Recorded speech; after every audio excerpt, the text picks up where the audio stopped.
Nature of Curriculum, Chapter 1 by Retta Roy. The term curriculum has many meanings and has been interpreted differently for over the last 100 years in the educational world. Prescriptive curriculum talks about what is expected to happen in the classroom, kind of what the teacher might actually do. A descriptive curriculum is what is education in action, activities, lesson plans, etc. The definitions and explanations have become less rigid over time and focus on what can be measured as opposed to just what students might experience. There are 5 types of curriculum: recommended, supported, taught, tested, and learned. Over the next few slides, we will look at each one of these. Recommended curriculum are generally state-sponsored standards. They are often given professional development to help teachers use it appropriately by professional associations, like Common Core or National Council on Teacher Quality, etc. Curriculum guides are often provided, and qualified school leaders support the classroom in implementing the curriculum. However, many recommended curricula are often mismatched with attainable goals and available resources, thus leading to cumbersome and difficult to use curriculum. Curriculum is shaped by the resources that support and deliver content. Things that school leaders have to understand are: what kind of time allocation will you have by grade level? What kind of units of study will you conduct over time? What kind of personnel and class size allocations will a school have? Are there texts and learning materials available? Because supported curriculum is created to lead students to mastery, and now many school leaders are using teacher-led professional development because it is more effective. Curriculum.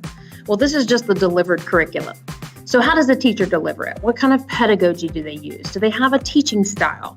Do they use lessons, activities, or a combined effort at both? Do they teach the whole child? And by teaching the whole child, there are good teaching expectations, clear objectives, preparation, organization, engaging activities, strong relationships, and teachers become masters of their craft.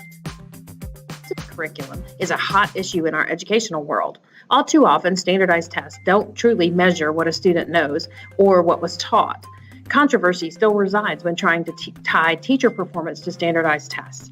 However, most states now have large standardized tests used across districts, and many of them do have some impact on teacher performance assessment. Learned curriculum varies from student to student. Personalized learning is the newest concept for allowing a student to progress at their own pace for mastery of curriculum. The flipped classroom, the embedding of technology, backward design instruction, and other research-based strategies are innovations in our data-driven, assessment-filled educational world. A refocus on the learning is refreshing.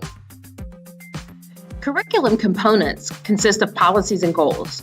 Curricular policy is the rules, criteria, and guidelines to manage curriculum and the implementation of it. This could be grad requirements or how to manage a unit of study in the classroom set by an entity such as the state.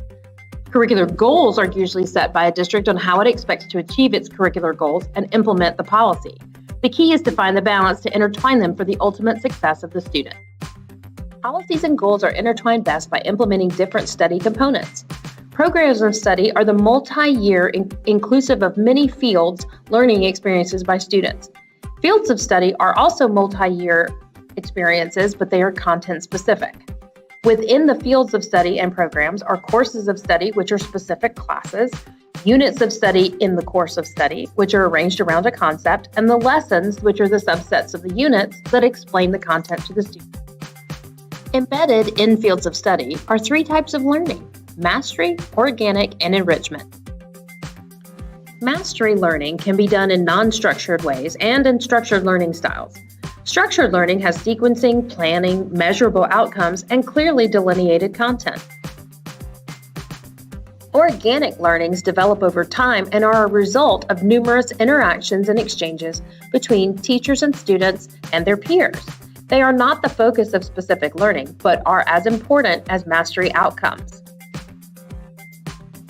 Enrichment can help in both basic and mastery learning outcome to help students master skills and concepts while providing interesting and enriching learnings. What is hidden curriculum?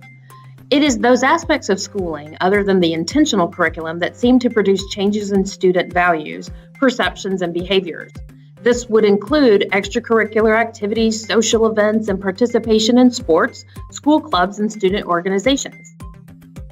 The constants of hidden curriculum are intrinsic to the nature of schools as a cultural institution.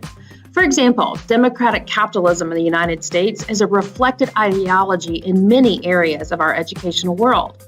Classrooms present a constant of hidden curriculum regarding who has control of the classroom.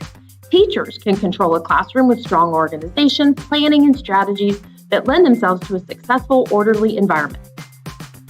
The variables of hidden curriculum can be changed by educators more easily. There are three types of variables to hidden curriculum. They are organizational variables, social system variables, and social and cultural variables. Organizational variables are all of the practices of how students are grouped, taught, promoted, or retained, and tracked through curriculum. Grouping of students and placement can create unequal educational expectations. Class size, resource availability, assessments, mealtime planning, and special programs for an area or school can have important impacts on instruction. The social system variables include students needing safe and supportive learning environments. Programs like Head Start or Even Start can bring opportunities to professional development, technology, or other variables that impact curriculum. Social media use and abuse, like cyberbullying, can also bring significant and often negative impacts to a school setting. The social and cultural variables are socioeconomic, cultural, and gender bias issues that can have profound impacts on school settings. School leaders and teachers must be aware of these issues and promote individual diversity. Providing equity for all students is imperative to true and meaningful learning and for students to master curriculum. The intentional curriculum sets the bar for all of the learned curriculum for a student and can be heavily impacted by the recommended curriculum, the hidden curriculum, and all of those together promote great diversity across schools, districts, states, and the nation. Thank you for joining me for Chapter 1 of our Curriculum Leadership Textbook.